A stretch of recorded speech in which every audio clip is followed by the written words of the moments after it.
एक लंबे समय पहले सुभद्रपुरम नामक एक गांव में सुभाष नामक एक आदमी उसके माता पिता के साथ रहता था। वो दोनों बहुत मेहनत करके सुभाष को थोड़ा पढ़ाते हैं और सुभाष भी उसके माता पिता के मेहनत के बारे में सोचकर मुझे भी कोई काम करके उन दोनों का सहारा बनना होगा, ऐसे सोचता है। इसी कारण वो नौकरी ढूंढने उस गांव के बाजार को जाता है।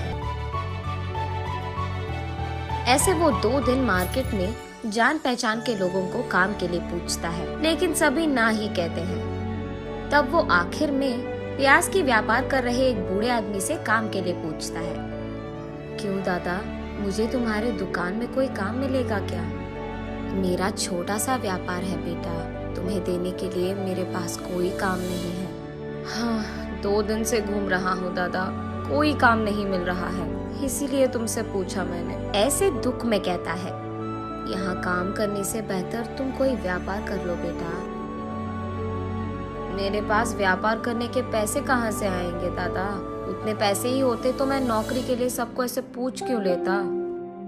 बूढ़ा व्यापारी थोड़ी देर सोचकर, मेरा भी कोई अपना नहीं है, हर रोज मेरी कमाई से थोड़ा मैं बचत के लिए रखता हूँ, वो पैसे मैं तुम्हें दूंगा, उससे तुम कोई व्यापार शुरू कर लो, लेकिन सिर्फ एक शर्त पे, तुम्हारे कमाई के लाभ से थोड़ा हिस्सा मुझे भी मिलना चाहिए, तभी दूंगा। ऐसे कहता है, तुम मेरी इतनी मदद कर रहे हो तो मैं हिस्सा क्यों नहीं दूंगा दादा? अब से तुम भी हमारे घर आकर हमारे साथ रहो दादा, अगर तुम्हें ऐतराज ना हो तो। ठीक है बेटा, मैं तुझे पैसे दे दूंगा, उन पैसों से तुम्हें कौन सा व्यापार करना है इसका फैसला करो। ठीक है दादा, ये कहकर वो वहाँ से अपने घर चले जाता है। उस रात बहुत सोचने के बाद वो फैसला करता है कि उसे पानी पूरी का व्यापार करना है। अगली सुबह सुभाष बाजार जाकर उस बूढ़े व्यापारी से ऐसे कहता है, दादा, मैंने पानी पूरी का व्यापार करने का फैसला लिया है। ठीक है बेटा, तुम्हारी मर्जी, ये लो तुम्हारे निवेश के पैसे, इससे अच्छा व्यापार करो, कहता है वो बूढ़ा व्यापारी। ऐसे अगले ही दिन पानी पूरी का दुकान लगाता है सुभाष, और क्योंकि उस बाजार पूरे में कहीं भी पानी पूरी का दुकान नहीं था, छोटा हो या बड़ा, सभी सुभाष के ही दुकान आते थे। वहाँ उसी मार्केट में सुब्बैया नामक एक उधार देने वाला व्यापारी था। उसको इस बात का नाज था कि उससे पैसे लिए बिना उस पूरी बाजार में किसी ने भी कोई व्यापार शुरू नहीं किया। वो हमेशा यही सोचता था कि इस सारे बाजार में सबको मेरे ही पास आना होगा। हाँ, इसीलिए वो हर रोज उस बाजार में मौजूद हर दुकान में जाकर उसका हफ्ता लेकर उस दुकान में जो पसंद आए वो मुफ्त में ले लेता था। उसने एक भी बार किसी भी चीज के पैसे नहीं लिए थे। दूसरी तरफ उससे पैसे लिए बिना खुद का व्यापार शुरू करके सुभाष का व्यापार अच्छे से चलना देख सुब्बैया को बिल्कुल पसंद नहीं आता है। और इतना ही नहीं, सुब्बैया को पानी पूरी खाने का बहुत मन था, लेकिन सबसे जैसे वो मुफ्त में लेता है वैसे वो सुभाष से नहीं ले पाता, इसीलिए उसे जाने में दिक्कत होती थी। इसीलिए वो सोचते रहता है कि कैसे करे। तब उसे एक उपाय सोचता है। वो सोचता है कि अगर इस सुभाष के दुकान में कोई भी चीज खो गया तो उसे खरीदने के लिए पैसे लेने तो वो मेरे ही पास आएगा, तब मैं उसे पैसे देकर वापस में जितना मन चाहे उतना पानी पूरी खा पाऊंगा। ये फैसला करके वो रात में सबके दुकान बंद करने तक वहीं रहकर सुभाष के दुकान से रसोई के सारी चीजें चुरा लेता है।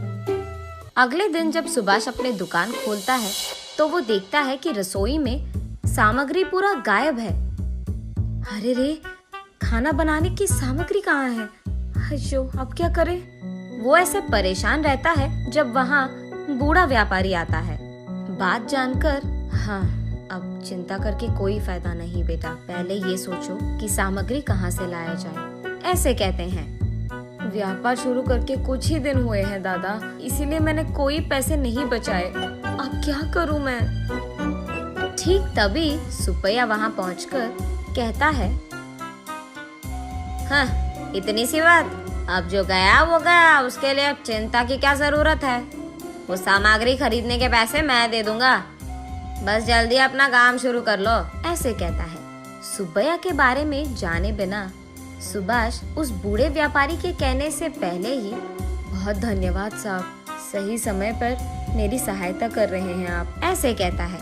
फिर सुब्बैया सुभाष को पैसे देके वहाँ से चले जाता है। ये क्या है बेटा, आगे पीछे सोचे बिना तुमने बस सुबह से पैसे ले लिया। क्या हुआ दादा, मैंने क्या गलती कर दिया?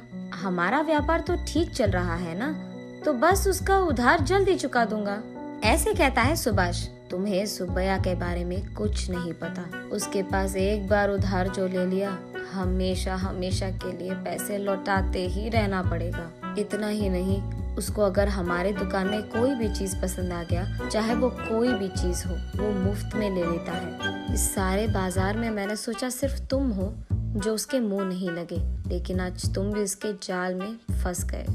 अरे रे, हाँ क्या? पर मुझे पता नहीं चला कि मैं क्या करूं दादा। पैसे दे रहा था तो मैंने सोचा कि सहायता कर रहा था। हाँ चलो कोई नहीं, जो होगा सो होगा, देखा जाएगा। जल्दी काम शुरू करो बेटा। ऐसे वो दोनों अपने अपने व्यापार शुरू करते हैं। शाम होने पर सुब्बैया सुभाष के पास आकर एक प्लेट पानी पूरी दो, ऐसे कहता है। तब सुभाष उसे एक प्लेट पानी पूरी देता है। उसके खाने के बाद एक और प्लेट पूछता है और उसके बाद एक और प्लेट और एक और प्लेट खाकर कहता है, बाबू सुभाष, आज के जितने पैसे तुझे मुझे देने हैं उसमें आधा पानी पूरी का बिल समझकर बाकी आधा दे दो, ऐसे कहता है। ये सुनकर सुभाष चौंक जाता है। अब कुछ नहीं कह पाता है, इसीलिए वो बाकी के पैसे सुब्बैया को उधार के पैसे समझकर दे देता है। ऐसे ही हर रोज 4 प्लेट पानी पूरी खाकर उसके रोज के मेहनत के पैसे लेकर जाता था। इस कारण सुभाष को समझ में नहीं आता है कि वो कितना कमा रहा है और कितना गवा रहा है। अगर ऐसे ही चलता गया तो मैं उधार के पैसे कभी नहीं चुका पाऊंगा और आगे नहीं बढ़ पाऊंगा। नदी के किनारे एक पेड़ के नीचे बैठ जाता है। वहीं से गुजर रहे एक साधु उसे देख उसके पास आकर कहते हैं, क्या हुआ बेटा, इतने चिंतित बैठे हो, सब ठीक है? तब जो कुछ भी हुआ सुभाष उन्हें समझाता है। इतना ही, ये कहकर उनके बैग से एक प्लेट निकालकर उसे सुभाष को देकर ऐसे कहते हैं, ये एक माया प्लेट है, इसमें जो भी डालो एक के बाद एक आते ही रहेगा, लेकिन ये एक ही बार काम करेगा। तुम अपने तेज दिमाग से इसका सही उपयोग करो और अपने आप अपने मुसीबत का हल ढूंढो, ऐसे कहते हैं। बहुत बहुत धन्यवाद स्वामी, ये कहकर वो दोनों वहाँ से अपने अपने रास्ते पकड़ते हैं। अगले दिन सुभाष हमेशा की तरह अपना दुकान चलाते रहता है। सुब्बैया वहाँ आकर हमेशा की तरह, सुभाष, एक प्लेट पानी पूरी दे दो बेटा, ऐसे कहता है। जी साहब, अभी दे दूंगा, लेकिन आज मैं एक शर्त लगाऊंगा, अगर आप मंजूर है तो ही दूंगा। अच्छा बताओ कौन सा शर्त है?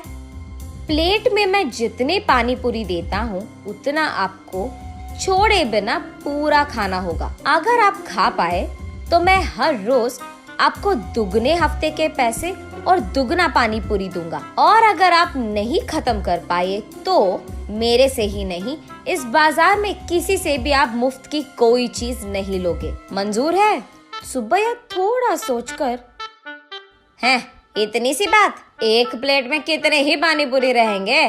ज्यादा से ज्यादा 10 ही रहेंगे, खा के प्लेट फेंक भी दूंगा।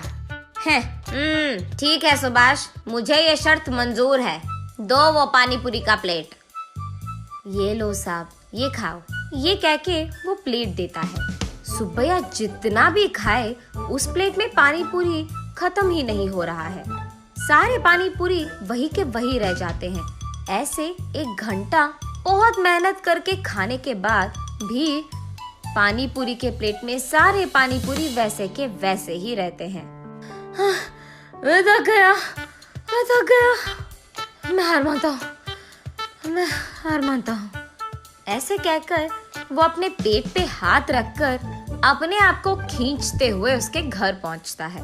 ये देख उस बाजार में सारे दुकानदार सुभाष की शुक्रिया अदा करते हैं कि उसके वजह से उनके मुसीबतों का हल मिल गया। और सुभाष अपने मन में साधु का धन्यवाद करता है